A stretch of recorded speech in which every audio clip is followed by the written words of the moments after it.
Hello दोस्तों, section root से में आपका स्वागत है। एसएससी दिल्ली पुलिस एग्जाम 2023 3 दिसंबर फर्स्ट शिफ्ट का एग्जाम समाप्त हो गया। दोस्तों आज हम इस सेशन में 3 दिसंबर फर्स्ट शिफ्ट में जो क्वेश्चन पूछे गए उन सभी क्वेश्चनों का एनालिसिस करेंगे। ये सभी जो क्वेश्चन होंगे 100% रिलेवेंट ऑथेंटिक क्वेश्चन होंगे विथ एक्स्ट्रा फैक्ट के साथ आपको बताया जाता है, ताकि नेक्स्ट आने वाले एग्जामों में आपको बेनिफिट देखने को मिलेगी। एक बताओ दोस्तों, यदि हमारे इस चैनल पर पहली बार आए हैं तो इसी तरह के सेशन प्राप्त करने के लिए हमारे चैनल को सब्सक्राइब जरूर कीजिएगा और बेल आइकन को भी प्रेस कर लीजिएगा, ताकि हमारे द्वारा जो भी सेशन आपको प्रोवाइड की जाए तो उसकी जानकारी आपको सबसे पहले मिलेगी। क्योंकि जो भी एग्जाम होते रहते हैं उसका एनालिसिस अपने इस चैनल के माध्यम से करवाता रहता हूँ, तो इस चैनल को सब्सक्राइब जरूर कर लीजिएगा और अपने दोस्तों के साथ भी अधिक से अधिक शेयर कीजिए, ताकि इसका सभी बेनिफिट उठा सकें। तो चलिए आज देख लेते हैं आज कौन कौन से क्वेश्चन जो है पूछे गए थे। क्वेश्चन जो पूछा गया था कि मौर्य वंश से पहले किस वंश का शासन था। एक तो पूछा गया था कि मौर्य वंश का अंतिम शासक कौन था। तो इन दोनों में से आप देख लीजिएगा कि आपके क्वेश्चन में जो है कौन सा पूछा गया था। इन दोनों टॉपिक से संबंधित आपको कवर करवा देता हूँ। देखें तो मौर्य वंश से जो पहले जो शासन कर रही थी मगध पर, वह नंद वंश था। तो नंद वंश ये आपका क्लियर आंसर होता यदि पहला वाला क्वेश्चन यदि पूछा गया था। यदि अंतिम पूछा गया होगा तो बृहद्रथ आपका क्लियर आंसर होता, जो कि मौर्य वंश का अंतिम शासक था। इनसे संबंधित अन्य फैक्टों को देखें तो मौर्य वंश के जो पहले जो शासन कर रहा था वह नंद वंश था। नंद वंश के संस्थापक देखें तो महापद्म नंद थे, जो कि जिनके द्वारा जो है महापद्म नंद के द्वारा नंद वंश की स्थापना की थी। नंद वंश के वहीं देखें तो अंतिम शासक जो कि धनानंद थे, जो कि नंद वंश के अंतिम शासक थे। मौर्य वंश की स्थापना जो है सर्वप्रथम चंद्रगुप्त मौर्य के द्वारा किया गया था। चंद्रगुप्त मौर्य के जो अथी थे क्या बोलते हैं कौटिल्य, जो कि प्रधानमंत्री आगे चल के बने थे। चंद्रगुप्त मौर्य जो कि कौटिल्य की सहायता से 321 ईस्वी पूर्व में जो है चंद्रगुप्त मौर्य जो है मौर्य वंश की स्थापना करते हैं।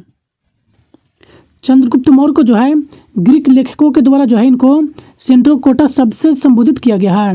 इनके सेंट्रोकोटस जो शब्द का प्रयोग जो किया गया है चंद्रगुप्त मौर्य के लिए किया गया है, जो कि ग्रीक लेखकों के द्वारा किया गया था।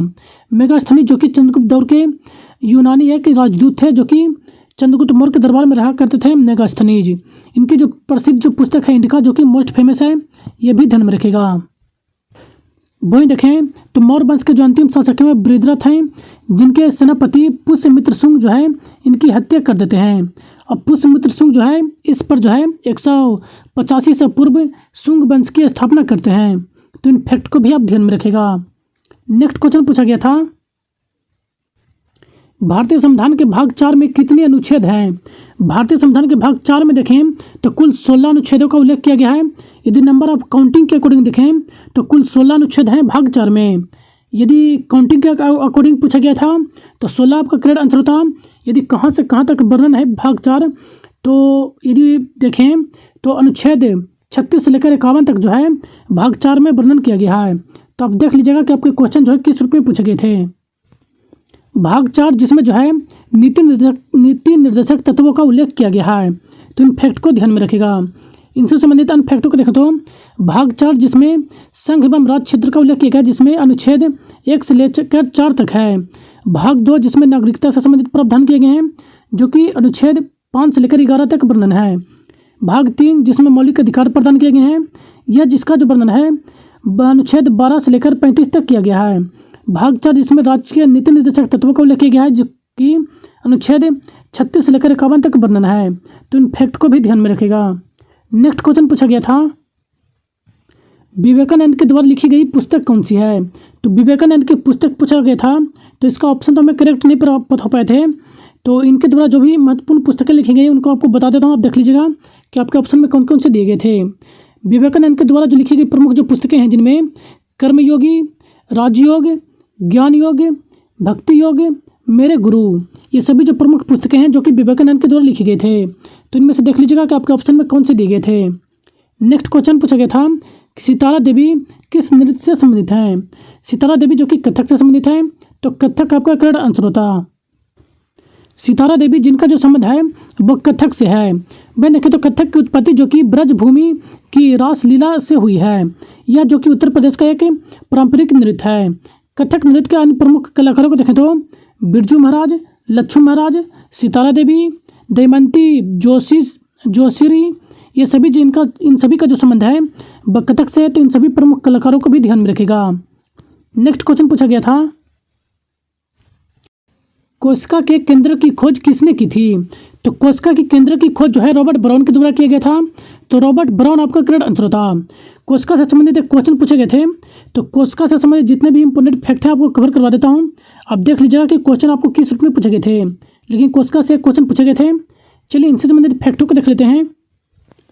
भाई देखें तो वनस्पति जो शास्त्री हैं रॉबर्ट ब्राउन, इनके द्वारा जो है 1831 में कोशिका की केंद्र के खोज करते हैं, यानी कि इनके द्वारा जो है 1831 ईस्वी में केंद्र की खोज की जाती है कोशिका की।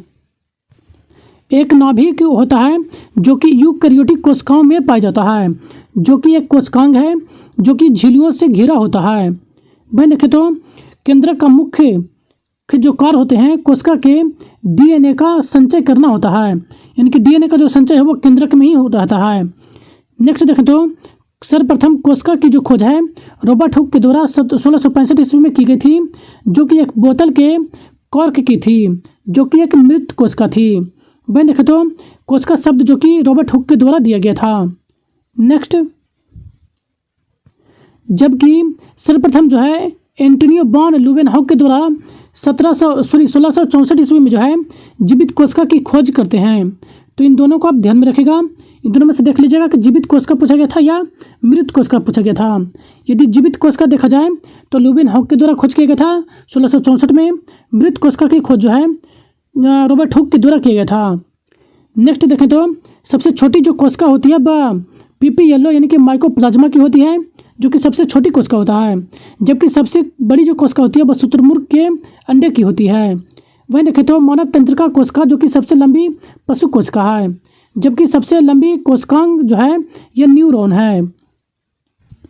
वहीं देखें तो सबसे बड़ा जो एक कोशिकीय पौधा जो है वह एसिटाबुलेरिया है, जो कि जिसकी लंबाई जो है मात्र 10 सेंटीमीटर की होती है। इनके सबसे छोटा जो पौधा है वह एसिटाबुलेरिया है। नेक्स्ट, सबसे जो छोटी जो जीव है वह अमीबा है, जो जिसकी देखिए आकार तो 1 मिलीमीटर होती है। नेक्स्ट, सबसे बड़ी मानव जो कोशिका है वह मादा डिम्बा है, डिम्ब, यानी कि मानव का जो सबसे बड़ा जो कोशिका है सब मानव का वह डिम्बा है, जबकि सबसे छोटा मानव कोशिका लाल रक्त कणिका होती है, यानी कि लाल रक्त की जो कोशिका होती है वह मानव रक्त की सबसे छोटी कोशिका है। तो इन सभी इंपॉर्टेंट फैक्ट को आप ध्यान में रखेगा। चलिए नेक्स्ट क्वेश्चन देख लेते हैं। नेक्स्ट क्वेश्चन पूछा गया था, शोषण का विरुद्ध अधिकार किस अनुच्छेद में उल्लेखित है?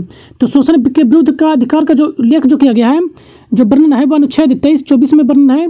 तो अनुच्छेद 23-24 सबका करेक्ट आंसर होता। वहीं देखें तो शोषण के विरुद्ध अधिकार का जो है उल्लेख अनुच्छेद 23 से 24 तक किया गया है। नेक्स्ट देखें तो भारतीय संविधान में कुल 6 मौलिक अधिकार प्रदान किए गए हैं। ये जो 6 जो मौलिक अधिकार हैं, पहले देखें तो समानता का अधिकार जो कि अनुच्छेद 14 से 18 तक है। स्वतंत्रता का अधिकार अनुच्छेद 19 से 22 तक है। शोषण के विरुद्ध अधिकार अनुच्छेद 23-24। स्वाधार्मिक स्वतंत्रता का अधिकार अनुच्छेद 25-28। संस्कृति और शिक्षा का अधिकार अनुच्छेद 29-30। संवैधानिक उपचारों का अधिकार अनुच्छेद 32। तो इन सभी महत्वपूर्ण मौलिक अधिकारों को भी ध्यान में रखिएगा। अब कहाँ से कहाँ तक वर्णन है, यहाँ से भी डायरेक्ट क्वेश्चन पूछ लिए जाते हैं, तो इन सभी को ध्यान में रखेगा। तो चलिए नेक्स्ट क्वेश्चन देखते हैं। नेक्स्ट क्वेश्चन पूछा गया था, शास्त्रीय नृत्यक शंकर देव का संबंध किस नृत्य शैली से है? तो शंकर देव का जो संबंध है वो सत्रिया से है। तो सत्रिया आपका करेक्ट आंसर होता। सत्रिया नृत्य देखें तो यह जो है नृत्य शैली शंकर देव के द्वारा 15वीं शताब्दी में जो है प्रस्तुत किया गया था। इनकी सत्रिया नृत्य का जो जन्मदाता है वह शंकर देव ही हैं, इनके द्वारा जो है 15वीं शताब्दी में सत्रिया नृत्य की शुरुआत किया गया था। सत्रिया नृत्य जो कि भारत के 8 शास्त्रीय नृत्यों में से एक है। इसे जो है 2000 ईस्वी में संगीत नाटक अकादमी के द्वारा जो है शास्त्रीय नृत्य का दर्जा दिया गया था, यानी कि मान्यता दे दिया गया था। वहीं देखें तो यह जो है आसाम का एक शास्त्रीय नृत्य है। तो इन सभी इंपॉर्टेंट फैक्ट को ध्यान में रखेगा। तो आज का लास्ट क्वेश्चन है दोस्तों, आज हमें इतना ही क्वेश्चन प्राप्त हो पाए थे। यदि सेशन पसंद आए तो चैनल को एक लाइक जरूर कर दीजिएगा और अपने दोस्तों के साथ भी अधिक से अधिक शेयर करें ताकि इसका सभी बेनिफिट उठा सकें। और यदि हमारे चैनल पर पहली बार आए दोस्तों तो इसी तरह का सेशन प्राप्त करने के लिए हमारे चैनल को सब्सक्राइब जरूर कीजिएगा। और इसका PDF भी आपको प्रोवाइड करा दिया जाता है, जिसका लिंक आपको इस वीडियो के डिस्क्रिप्शन बॉक्स में मिल जाएगा। आप टेलीग्राम से इसका PDF प्राप्त कर सकते हैं। तो सेशन बनने के लिए धन्यवाद। Thank you.